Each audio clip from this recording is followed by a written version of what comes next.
Have you ever wondered what's truly hidden in the simple things we take for granted, like an old wooden box? What if the things that matter most to us aren't flashy or expensive, but the memories and small gestures that shape our lives? This story is not just about a mother and daughter.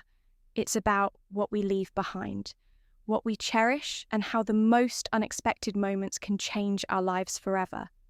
In this video, you'll uncover a deeply emotional story of love loss and reflection that may make you rethink your relationships and the treasures you hold dear, from the unspoken moments between generations to the forgotten pieces of our past. You'll see why the smallest things, like a knitted scarf or a child's notebook, can carry more meaning than we ever imagined by the end of this video. You'll understand why it's so important to appreciate the present. Cherish your loved ones and recognize the hidden value in the things we often overlook. Stick around until the end to hear a life-changing lesson about what truly matters as we age and why those simple moments could be the most precious gifts we ever receive. If you are not subscribed, I recommend subscribing and activating the notification bell so you don't miss any videos. Your support means a lot to me. And if you enjoyed this video, you can help me continue spreading the valuable lessons by liking and sharing it. If you like the topic of this video, please comment 1. If you don't, please comment 0 to let me know how I can improve and make better videos for you. Now let's begin at the age of 73. I find myself reflecting on a life that at one point seemed full of promise and love, yet now feels lonely and filled with shadows. I have been a widow for 13 years, and those years without my husband have stretched on like an endless winter before he passed away. We were happy, truly happy. We raised 2 wonderful sons and a daughter, all of whom are now well established in their own lives, living and working in the city. We were a family bound by love and laughter. But as time often does, it stole that happiness 5 years after retiring my husband. The love of my life was taken from me in a car accident. Since that day, I've lived alone in our cold home, surrounded by the echo of memory. Memories, the house that once felt like a haven, now feels like a prison. At first, I convinced myself that I was doing all right, that I was strong enough to carry on. I was in good health. I thought with my pension, I could take care of myself. But looking back now, I realise that health and money are just fragments of what truly matters in life. You can be surrounded by material wealth, but if you're alone with no one to share it with, what's the point? When my husband passed, the person responsible for the accident gave me 300 million Vietnamese dong, and my husband's savings amounted to another 200 million VND. It was a substantial amount. Yes, but deep inside, I felt a hollow, that money could never fill. What good is money when you're faced with the vast emptiness of an empty house, when your heart aches for the one person who used to hold it all together?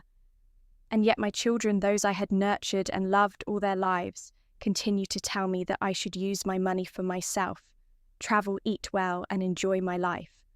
But it felt wrong, as if they were pushing me to live a life that didn't belong to me, a life that didn't feel real or fulfilling. I understand now why Mrs. Lawn felt the way she did. Her worries resonating with me, many elderly people told her, "You're lucky you have money, but you don't know how to use it." They urged her to indulge in luxuries to spend, and freely, but none of that ever seemed to fill the void. It was when she realised that her children were more concerned with her money than her well-being that the truth hit her. My experience was no different. I had always believed I should support. My children always thought that they needed me, but over time I saw their true faces. They were selfish, seeking my support, when they could give nothing in return after my husband's death. I tried to find comfort wherever I could. My children suggested a plan, a compromise of sorts. I would stay with each of my sons for 5 months, then spend 2 months at my daughter's house. At first, it seemed like a reasonable arrangement, Living with each of them would break the monotony, give me a change of scenery, perhaps even a sense of closeness. But after living with them, I quickly realized that the reality was far different from the fantasy I had envisioned the arrangement. That was supposed to ease my old age only made me feel like a guest in my own family. Living with my sons and their wives was not the comfort I had imagined. At my older son's house, I was treated as a burden, my presence a cause for complaint. His wife constantly handed me chores, and even though my son initially gave me 5 million Vietnamese dong each month for household expenses, things soon changed. He began to resent the money I received for my pension, questioning why I wasn't contributing in more eventually. He reduced the money and then stopped altogether. It was as if I was no longer his mother, but just another guest expected to fend for myself. When I moved in with my younger son, the situation was even worse. He asked for 200 million Vietnamese dong D to invest in a project, a sum I simply didn't have yet. He persisted, pushing me to sell our home. He said it was just a property not worthwhile keeping. After all, it sat empty most of the time, while we rotated between homes.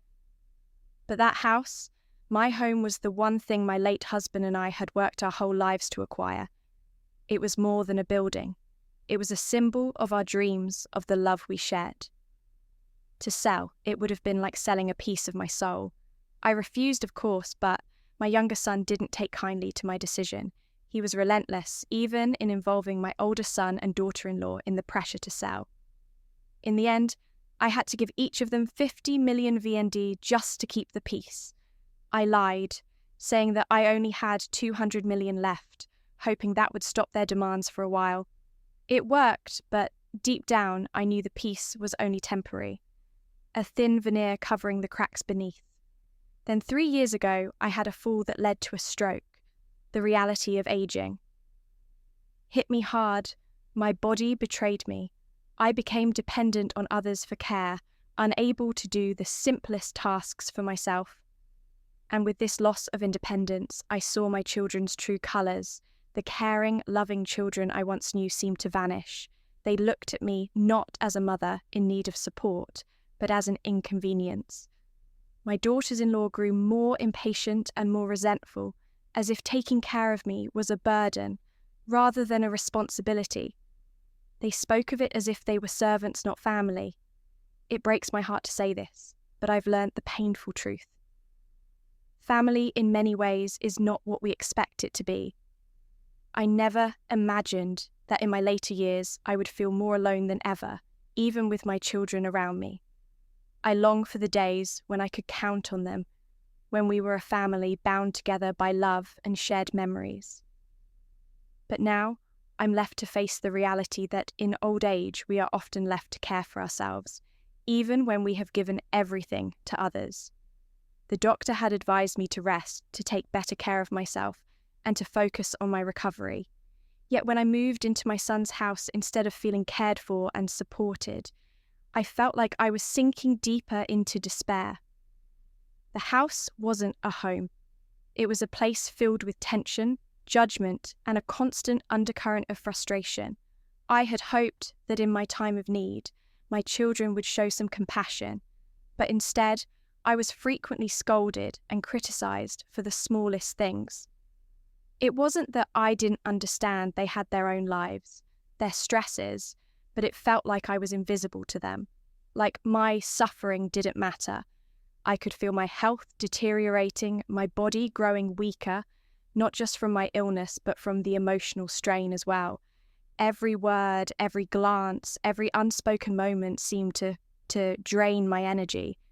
How could I heal in such an environment? It was like my spirit was being crushed little by little. Then, as if things weren't already difficult enough, the suggestion came sending me to a nursing home. The very thought of it made my heart race with panic. I had always imagined old age differently. I had dreamed of growing old with dignity in the comfort of my own space, surrounded by love and respect. But nursing home, it felt like a prison, a cold, impersonal place where you were just another number. The idea of being locked away from everything I knew and loved, terrified me. I refused to let that be my fate. I made a decision that day, a decision to reclaim my life, to regain my independence. I would return to the countryside and hire a caretaker. At least there, I could have some peace, some control over my own life. If you are still watching this video and find these lessons useful, please comment one below to let me know that you are still here with me. When I told my children, they immediately objected. You don't need to spend money on that. They said, stay here with us, but I had lived with them long enough to see the truth. They weren't concerned about me. They were concerned about money, convenience, and their own lives.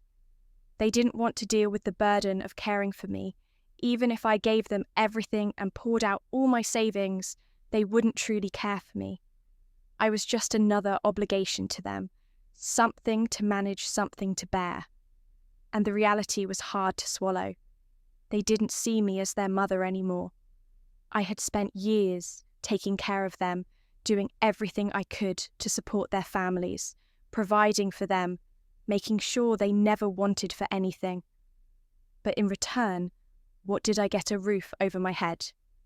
Yes, but only if I followed their rules and lived by their conditions. I had to pay for everything: groceries, utilities, even little things like treats for the grandkids. I did it all expecting some care in return, but instead I was treated more like a servant than a mother. I had become invisible, my needs completely disregarded.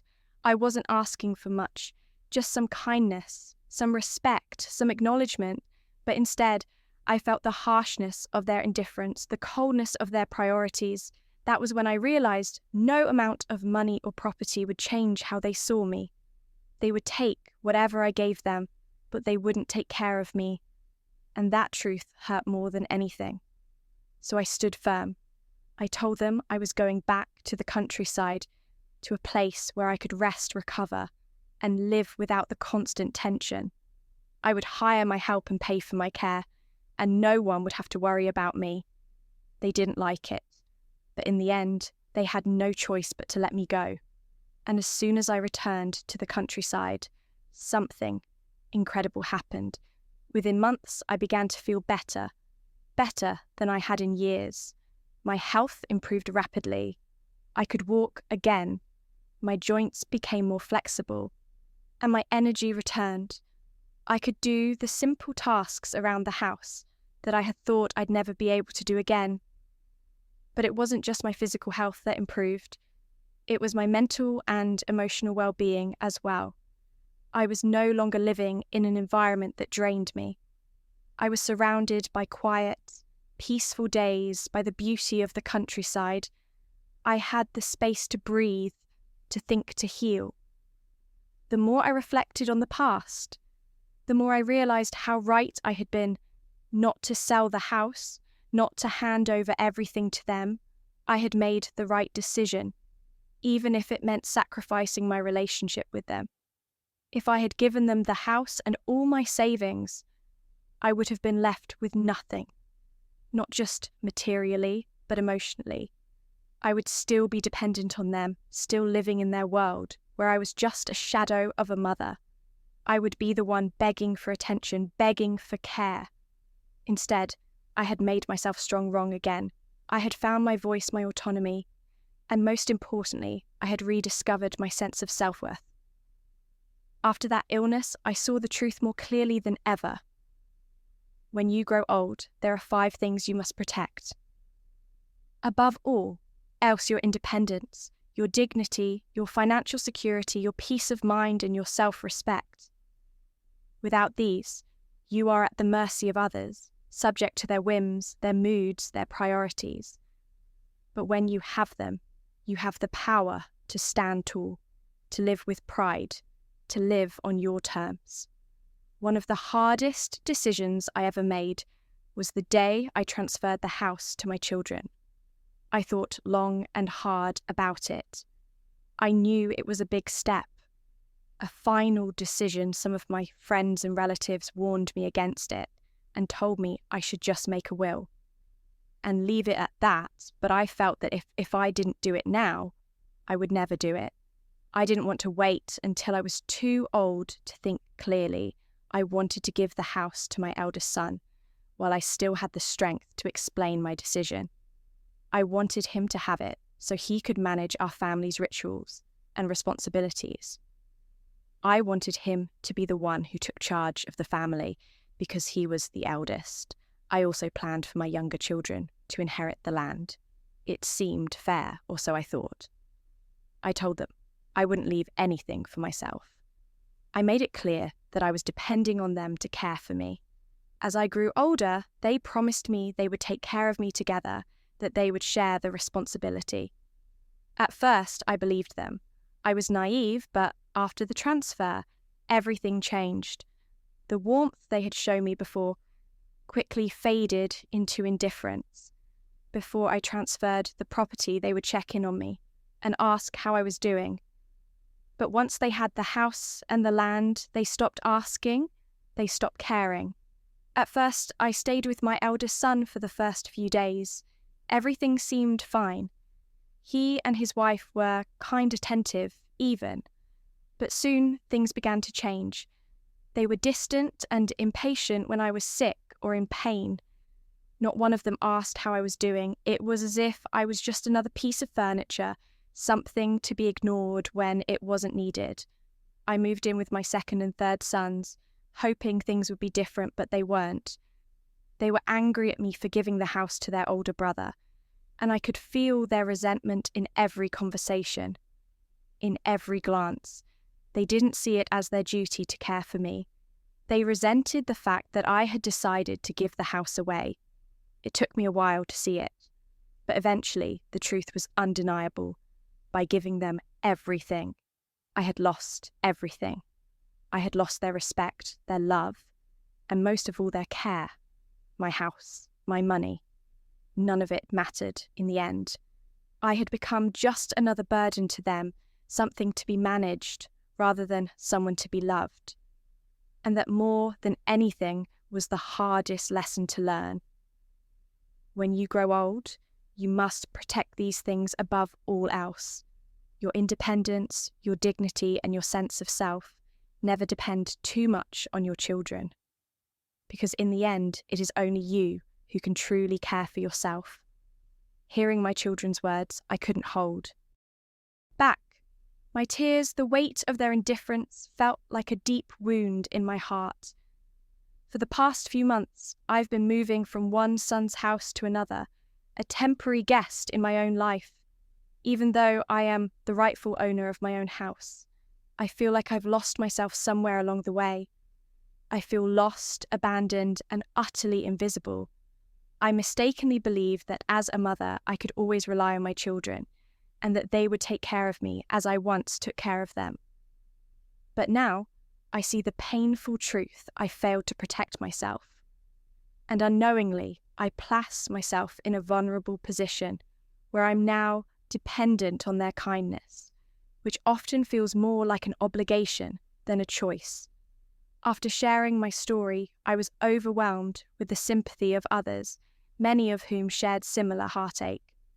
Their stories echoed my own, and it was as if a veil had been lifted, exposing the raw vulnerability that many of us as parents hide behind the facade of wanting to be loved and needed. It's a humbling, almost shameful realization. But it's the truth. I've met people who are 90 years old thriving independently with the help of hired caregivers. These people radiate confidence and comfort, enjoying their lives on their terms. I've witnessed the difference in how they live compared to those who have surrendered everything to their children. One elderly man, someone I know, gave everything to his son and daughter-in-law only to become a shadow in his own home. He would sit alone by the stairs, eating his meals in solitude while the rest of the family gathered together, laughing and sharing. It's a bitter reality, but it cannot be ignored. I've seen it with my own eyes, and it's a lesson I can't afford to forget. I've come to a hard decision, a resolution that brings me some sense of peace. I will transfer my house to my children, but only after I'm gone, and even then I will update my will according to how they treat me. In my final years, I can no longer blindly trust that my children will care for me as I care for them. It's not about being selfish. It's about ensuring that I am not left to wither away in a position where I am at the mercy of their generosity. There are professional caregiving services now.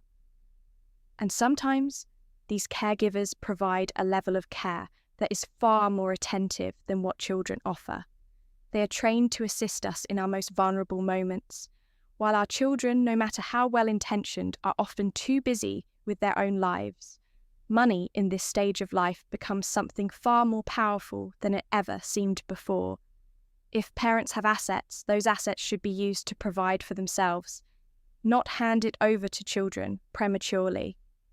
Parents should not transfer their wealth while they are still alive, because doing so puts them in a powerless position, reliant on their children's goodwill. The wise parent keeps their assets close, using them for their well-being and leaving whatever remains when they are gone. This isn't about being cold-hearted. It's about ensuring that there is enough left to pay for the care they will need in their final years. If children are ungrateful, it's often only when the elderly have something of value that they will show respect. Unfortunately, in large families, there's a tragic irony at play. Parents give everything to their children only to be left with nothing. And even in wealthier families where children might fight over inheritance, their care for their parents is often less about gratitude and more about greed. It's a hard pill to swallow, but it's a truth that cannot be ignored. If you want a peaceful old age, you must hold on to your assets, not to hoard them, but to ensure that when you can no longer care for yourself, you won't be left in a position of dependence. The second lesson I've learned is perhaps the hardest one to accept. Don't live with your children. It's a difficult truth, but it can prevent so much pain and so much conflict. Mrs. Men, a woman nearing 70, should be spending her retirement years surrounded by peace and love. Instead, she is caught in a bitter, exhausting cycle. She has 4 sons and 2 daughters, and when she was younger, she sacrificed everything to raise them. Now, however, her 4 sons avoid caring for her, only taking turns in the most begrudging, half-hearted way. There was a time when she stayed with her eldest son, and while there she was bitten by a dog. She had to depend on him for a few days, but it was clear that his family was not happy about it. She then moved on to her 2nd and 3rd sons, but it was always the same, a few days of care, and then she was moved again. The most painful part of it all was the tension with the daughters-in-law Mrs. Men. Despite her deep love for her children, found herself constantly awkward in their homes. She loved her sons with all her heart, but their wives made her feel like an outsider in her own family. She had to endure the unspoken rivalry between the brothers, each vying for the easiest way out, each avoiding true responsibility, and when she fell ill, it was as though she had to manage it on her own. Her daughters loved her and wanted to care for her, but the sons refused to allow it. They didn't want to be judged by the neighbours for taking on too much. It was more important to them to protect their reputations than to care for their mother. By the time Mrs. Men reached 70, she realised that living with any of her children was no longer a viable option. But the thought of moving into a nursing home was just as difficult. The shame she feared it would bring her children was a heavy burden. But as I reflect on her story, I wonder, what is the cost of this silence, this reluctance to face the truth? Sometimes the greatest shame comes not from seeking care, but from continuing to live in a situation where you are not truly wanted or cared for. It's heartbreaking, but it's a truth that needs to be told. Our children may love us, but they are not always equipped or willing to care for us in the ways we need, and that's okay. The key is to find peace within ourselves, to plan, and to protect our dignity, so that when the time comes, we can live the final chapters of our lives with the grace and independence we deserve. The root of the problem lay in her deep desire to maintain her dignity, a fundamental need that resonated within her as she approached the later years of life. Yet this very desire became her greatest source of hesitation. She could not bear the thought of being a burden to her children, nor did she want to live under their roof.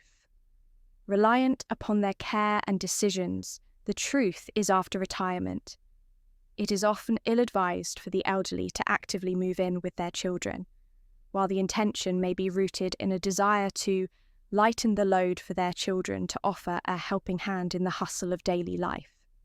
It frequently leads to unforeseen consequences that nobody anticipates. The genuine desire to support one's family can sometimes blind us to the inevitable strains. Such closeness brings the distance between generations. When carefully maintained, can help nurture mutual respect, fostering harmony. But when two generations live under the same roof, subtle differences in lifestyle values, and even the small habits of daily life begin to clash, creating an environment ripe for tension and conflict over time. The emotional strain of these disagreements can poison relationships, making communication difficult and the expression of affection even harder for a peaceful old age. One needs to acknowledge the importance of balance and boundaries.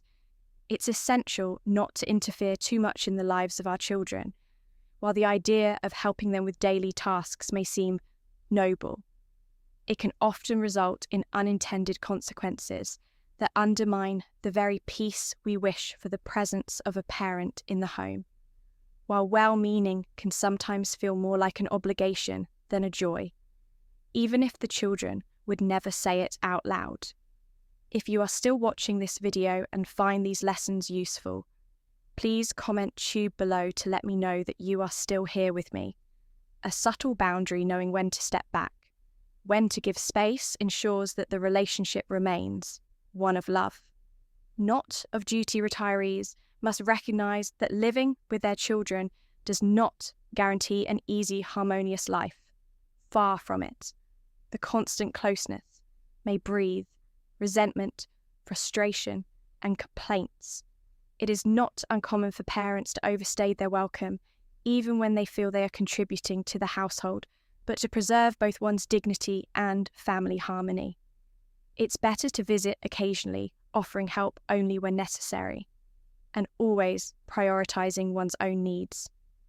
Equally important is the need to avoid overexerting oneself after retirement. Many elderly people continue to work well past their prime, not because they have to, but because they feel a deep, almost self-sacrificial duty to support their children, to ensure they have enough to pay off lingering debts, or to remain relevant in the busy world. They once knew. However, this drive to continue working and taking on chores after retirement often results in exhaustion and emotional depletion. Some elderly individuals even go so far as to take care of their children's families, doing laundry, cooking meals, and acting as caregivers to grandchildren. What was meant to lighten the load only adds weight to their own lives, turning their so-called golden years into yet another extension of years of toil. In the later years of life, retirement should be about freedom. Freedom to rest, freedom to nurture one's health, and freedom to enjoy the fruits of a lifetime's work. The focus must shift from supporting others to supporting oneself.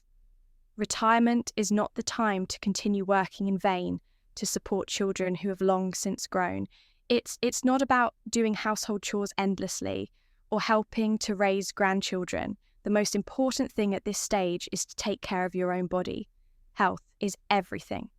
Once you lose it, nothing else matters. No amount of money, no possessions, and no external validation can replace the vitality that aging gradually takes away. If we drain ourselves in the service of others, we not only risk our well-being, but we may also become an emotional and physical burden, to the very people we sought to help, instead of engaging in tasks that make the body thin. Older individuals should focus on maintaining their physical health through exercise. Proper nutrition and rest health is the only true wealth, and once it is lost, no wealth can restore it. Our bodies may weaken with age, but that does not mean happiness must follow suit. If we organise our retirement years with intention and care, we can still find deep joy and fulfilment living peacefully in our own space. Away from the busy lives of our children, we can craft a life that honours our needs, desires, and independence while remaining connected to our loved ones in meaningful, non-obligatory ways. The story of ill live. Well, Mom beautifully captures the delicate dance between mother and daughter, both so close yet so different as the daughter smooths the edges of her shirt, applying a bit of lip balm before spinning around in front of the mirror she has met with her mother. Gentle, almost wistful observation. "You look beautiful, but the neckline is too deep." The daughter laughs a carefree sound that reflects the generational divide between them. "Mum, it's not like that anymore. We don't need to be so modest," she teases clearly, unaware of the deep-seated cultural values her mother holds. Dear, her mother says nothing, but simply retreats to the kitchen, a place of quiet refuge. The daughter follows, reaching for a plate of fresh-cut watermelon her mother had prepared, but before taking a bite, she teasingly asks, "Aren't you afraid you'll ruin your lipstick?" The moment is light-hearted, but it speaks to the unspoken bond. They share her mother's concern is genuine, but she lets the daughter have her way, perhaps understanding that the world has changed, and so has her daughter. "This lipstick was a gift from someone in Tiand." The daughter responds, brushing off the concern with an easy laugh. The mother, surprised by the extravagant gift, can only say really. And in a final, tender gesture, the daughter kisses her mother's cheek, saying, "All right, I'm going now." What's poignant about this exchange is how, over the years, the daughter has grown into her own woman. The older she gets, the more she resembles her mother, not just in looks, but in the strength of character. She's more beautiful than her mother in the traditional sense, with her modern, fashionable clothing and career success. She enjoys the fruits of her labour, able to shop and indulge in luxuries her mother never had yet. Despite her material abundance, she still finds time to show her mother love, buying clothes and fabric to ease her life. But in her mother's modest world, these gifts go largely unappreciated. The new clothes often sit untouched in the closet as her mother's days grow quieter, filled with fewer occasions to go out. Instead of indulging in the gifts her daughter buys, she takes the fabric to the corner. Seamstress to save a few pennies, the mother ever frugal doesn't understand the value of luxury. She simply wants what's comfortable, what's necessary, and what keeps her at peace. In the end, the greatest gift we can offer our parents and ourselves is the recognition that we must live our own lives with our dignity intact while allowing those we love the space to do the same as her daughter rides her bike away from the house. The soft scent of her perfume lingers in the air, blending with the sound of her clothes, fluttering in the wind with a light-hearted wave. The mother calls out after her, "Will you be home for dinner tonight?" The daughter pauses for a moment, her hesitation a sharp pang in the mother's heart before she responds, "I'm not sure, Mom. I'll call later." There's a fleeting exchange of words, but when the daughter prepares to leave, the mother's voice trembles with tenderness. "I'll save your portion of food." The daughter's face momentarily flickers with impatience, and she responds, "Don't bother, Mum. I've already eaten. If I eat again, I'll just get fat." And with that, she rides off, her figure growing smaller and smaller until it's swallowed by the distance. The mother stands still for a moment, watching her daughter's departure, feeling a deep emptiness settle in her chest. She's used to this now, this growing space between them. It's always just been the two of them in the house. After everyone else leaves, her younger siblings, her husband, who's usually gone by the time the kids leave for school, and only her and her daughter left to share the quiet of the house. These days, dinner is always for two, just her and her daughter once. When her daughter was younger, she used to keep dinner warm for her, anticipating her late return from school. But more often than not, her daughter would already have eaten somewhere else. Sometimes she would eat so quickly, it was like it was just another task to check off and then rush off again, leaving her mother to eat alone. But she didn't mind, or at least she told herself she didn't. The real ache was in the silence of the house after her daughter had gone, as she sat alone at the table, her thoughts wandering to the days when Sundays were something to look forward to. Sundays were the one day when her daughter might stay home, but even then, she was often out shopping, hanging out with friends, or off to some adventure camping. Fishing, always something, always somewhere else. Her mother would suggest gently that she spend more time at home, but the words never seemed to reach her. The daughter would just laugh it off, distracted by the noise in her world that seemed so much louder than her mother's quiet. But there were still moments, small moments when they could be together. Her daughter adored crab noodle soup and fried fish, and those Sundays, when she came home, her mother's heart swelled with joy. She would wake up at the crack of dawn, head to the market, pick out the best crab she could find, and call her daughter to help. But her daughter, too engrossed in her phone or computer, would only rush, her urging her to hurry so she could get back to whatever world she had retreated into. Afterward, when the meal was ready, the mother, eager to show her daughter her new outfit, a gift she had saved up for, would ask, "How does this look?" But her daughter, still glued to her screen, barely looked up, offering a distracted, "It's nice, Mum, but a little old-fashioned." The words stung a pang of disappointment that cut deeper than she cared to admit. She looked at the new clothes she had bought, the first new thing she'd had in years, and felt an overwhelming sense of futility. "I stay here, and you leave. What's the point of having these new clothes?" She thought to herself a few years ago, "I had nothing to wear at all." Her daughter, oblivious to the weight of her words, only shook her head and muttered, "Mum, you always talk about being poor." It wasn't the words, but the distance behind them that hurt her.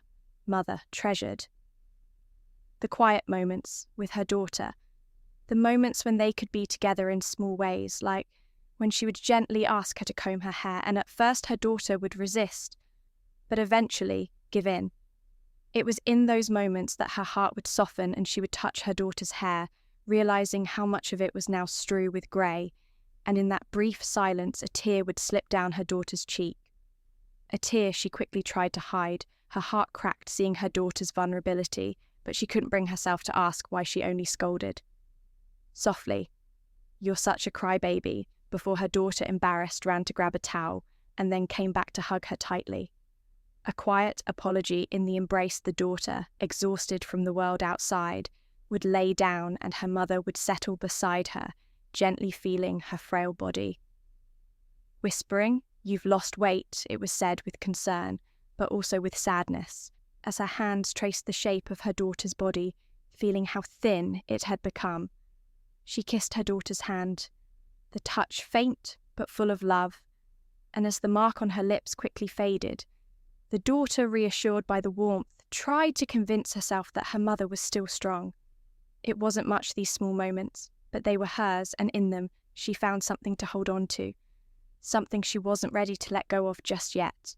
The daughter had always loved ginger tea, savouring its warmth and the subtle spice that lingered long after each sip.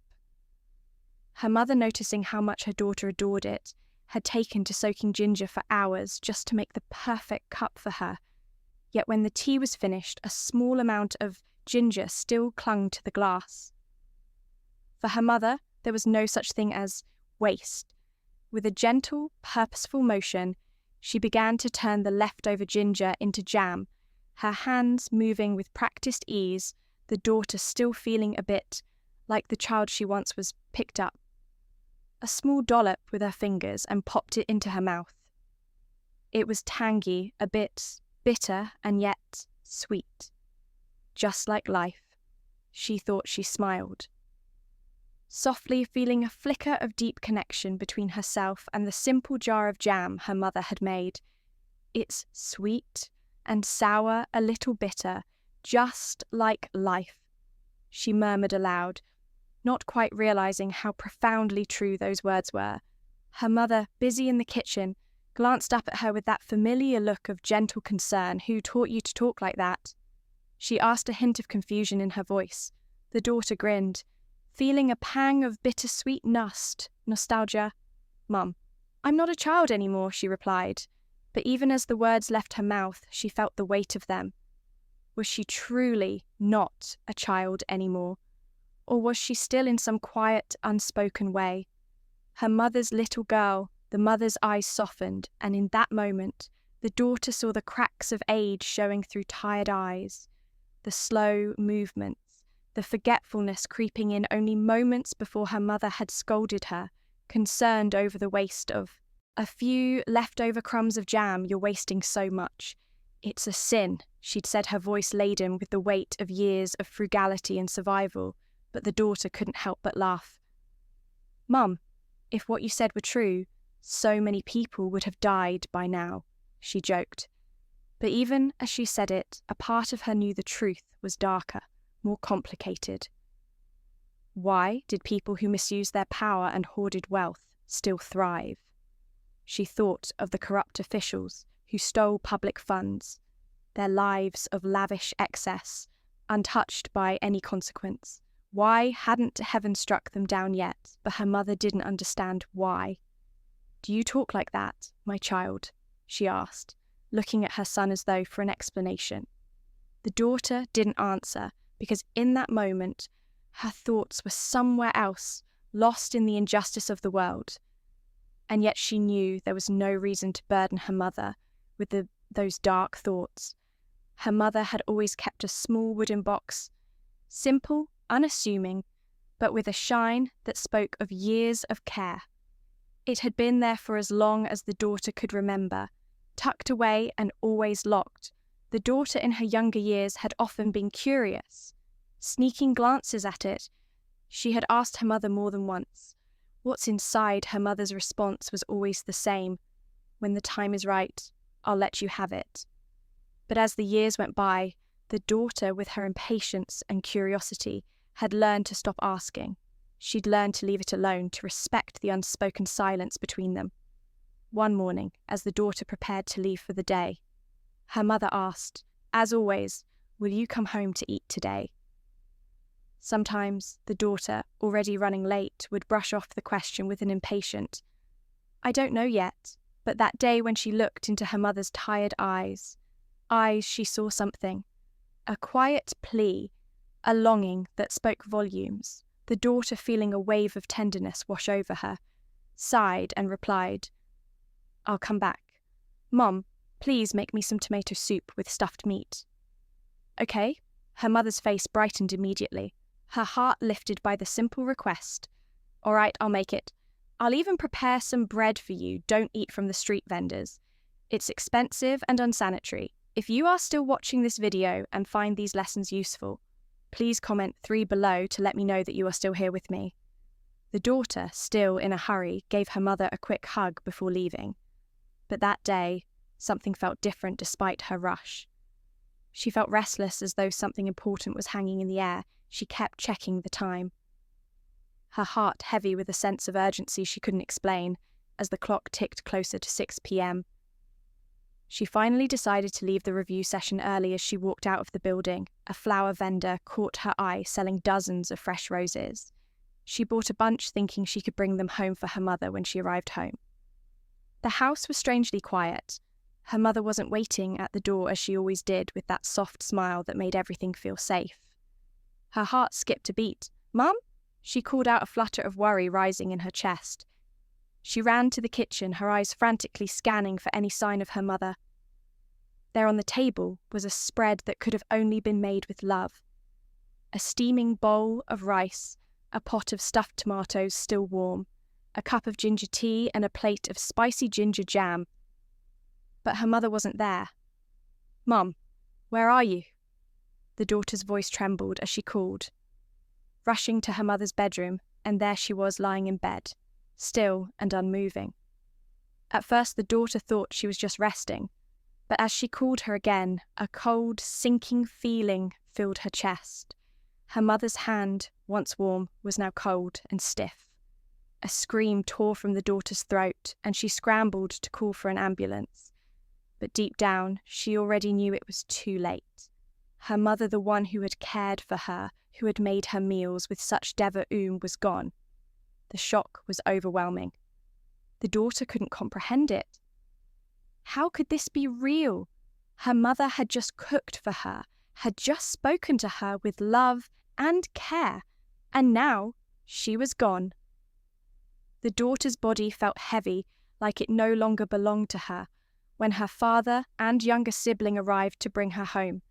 She couldn't even muster the strength to walk when she stepped into her mother's room. Her gaze landed on the wooden box sitting on the shelf. Just as it always had, she felt a tremor in her hands as she reached for it, unlocking it with a key her mother had kept hidden beneath the bed for years.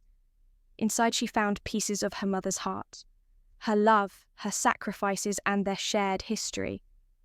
A pink knitted scarf. Her mother had made the very one the daughter had once rejected for being too rustic. Beneath it was a small knitted sweater from her childhood, folded neatly with her name embroidered on it. And then there was a notebook. Her first grade handwriting, awkward and clumsy, yet undeniably the final item was a small gold necklace, along with a handwritten note. "This is your Dowie." The daughter's heart broke as she realized the significance of the box. It wasn't just a collection of objects.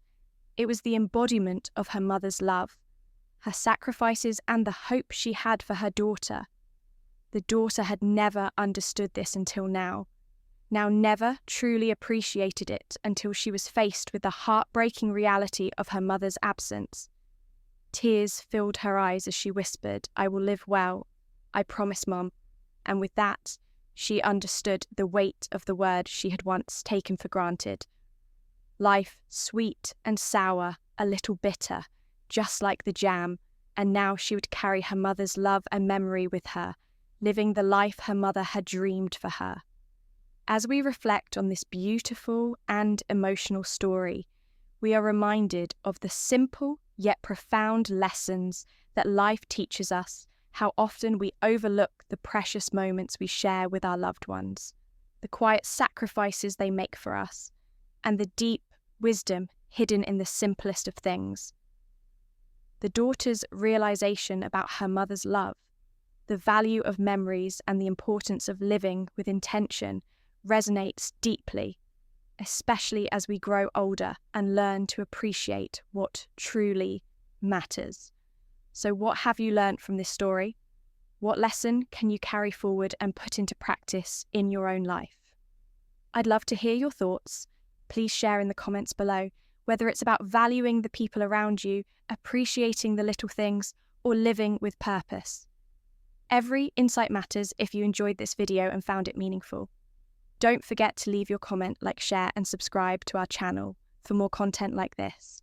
We truly appreciate your support as we continue to explore the beauty and challenges of life together. Thank you for watching, and I look forward to hearing from you.